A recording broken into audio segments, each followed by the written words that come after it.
From December 1949 to February 1950, Mao went to Moscow to sign a treaty with Stalin. There are many errors in the process of this treaty as told in Chinese history books nowadays. As we are short of time today, I would like to pick up a few main issues and describe the general process clearly. First of all, we have to understand this Sino-Soviet alliance treaty in 1945. One of the main objectives of Mao's visit was to overturn the treaty signed between Chiang Kai-shek and Stalin, and to sign a new treaty with Stalin himself. So what was the main content of this treaty in 1945? Towards the end of World War II, the Americans wanted the Soviet Union to help fight the Kwantung Army, and Stalin said, "I could fight Japan, but I had conditions," and then Roosevelt asked him what his political conditions were. He said clearly until February 1945, that he wanted to take back the privileges of Tsarist Russia in the whole of northeast China. What were these privileges?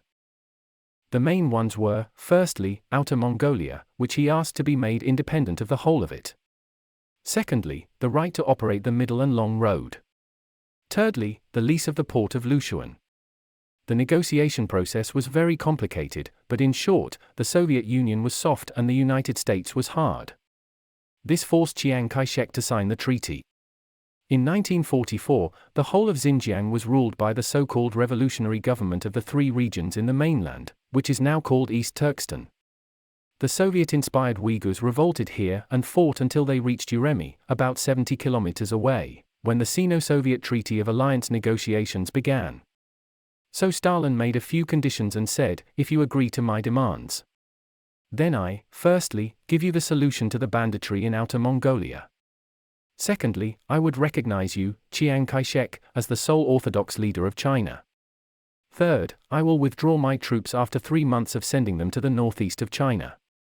If you did not agree, the Soviet Red Army was already in the northeast of China anyway, and there was no telling when the troops would be withdrawn.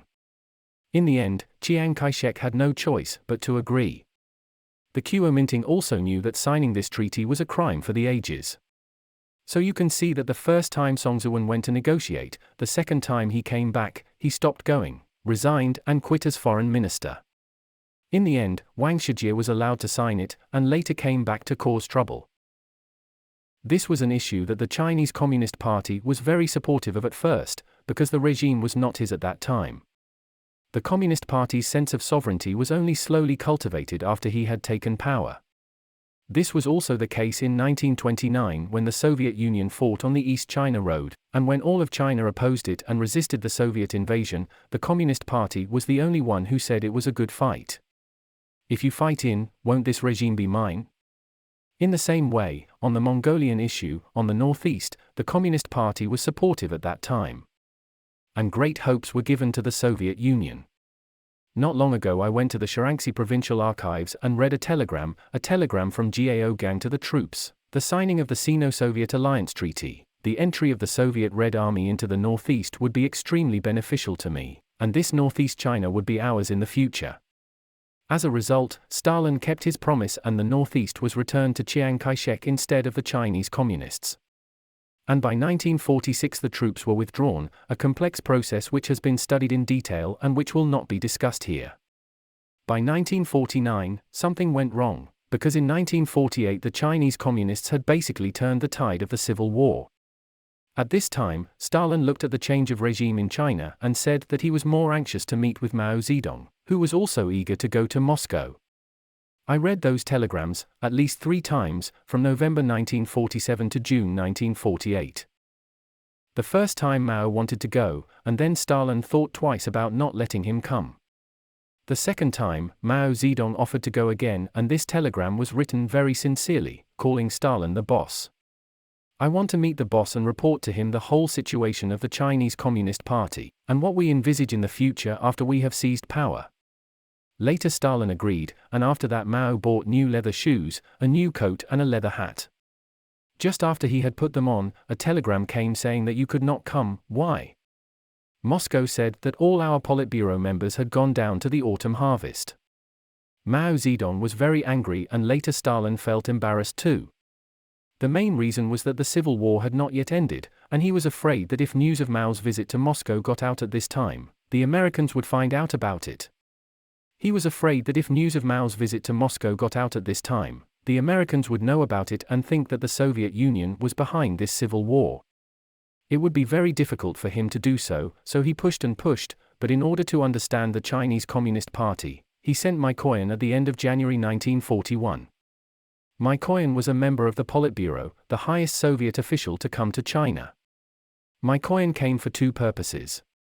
First, he wanted to find out whether the Chinese Communist Party was Marxist or not, whether it was really a communist party. Because in 1944 and 1945 Stalin had told the Americans several times that this Chinese Communist Party was a fake Marxist and that Mao was a Pugachev. But now, firstly, he was keen to find out whether Mao would join the socialist camp in the future, and secondly, in relation to this treaty we have just mentioned, he was afraid that after Mao came to power, he would deny this treaty, so he asked Migao Yang to come.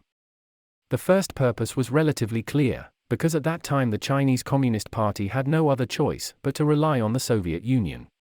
The records of several conversations have survived, and Mao talked about how we must learn from the Soviet Union, how we must follow the social path, how we must raise the banner of Marxism, etc. Migao Yang was quite happy. The Soviet Union first said that you would soon seize power and we could return the port of Lushuan to you. The port of Lushuan was a military port, but Mao Zedong said at the time that we did not want the port. Why? The Chinese Communist Party did not have a single warship at that time, so what did he need this warship for? Not to mention warships, there was not even a single merchant ship. Mao said, you can give it back to us when our navy is built up, and the matter will be settled. Secondly, on the issue of Mongolia, Mao said, we fully supported the independence of Mongolia, but the regime was in the hands of the Kuomintang at that time, but now the regime has returned to the people. Do you think it is possible to reunite Outer Mongolia with Inner Mongolia? Migao Yang told him on the spot that this was something that was determined by the Yalta Agreement and could not be changed. That evening, Migao Yang sent a telegram to Stalin, saying that Mao Zedong was now thinking about the Mongolian issue. Stalin immediately telephoned back with a very strong tone, saying, tell Mao Zedong that if we are to talk about the unification of Mongolia, then it will not be the unification of Outer Mongolia to Inner Mongolia, but Inner Mongolia will be unified to Outer Mongolia. When Migao Yang said this, Mao Zedong said in future we will never talk about Mongolia again. We have to vigorously oppose the Great Han nationalism and so on. Regarding the issue of the Zhongchang Road, at that time there were about 5 or 6 kilometers on both sides along the railway line of the Zhongchang Road, which all belonged to the Zhongchang Road. In the Soviet Union at that time, before May 1946, all the enterprises along the road were put up with the sign of the Central and Long Road.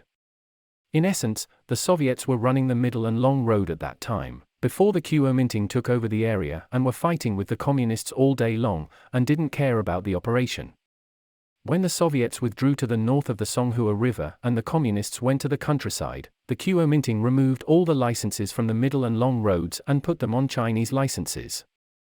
Later the Communists drove the Kuomintang away again and put up the Chinese license plates again. Mao said something to Mikoyan, which is recorded in the archives anyway, to the effect that the Chinese people were now a bit critical of the Communists, as if we were turning towards foreigners. That's not what they said, but that's what I think it meant. After Mikoyan had passed this on to Stalin, Stalin sent another telegram. He said, don't be in a hurry, we'll send people to investigate slowly, and we'll put up the sign of whoever we want. This was the end of the negotiations in January, and all the problems that were discussed were thus past.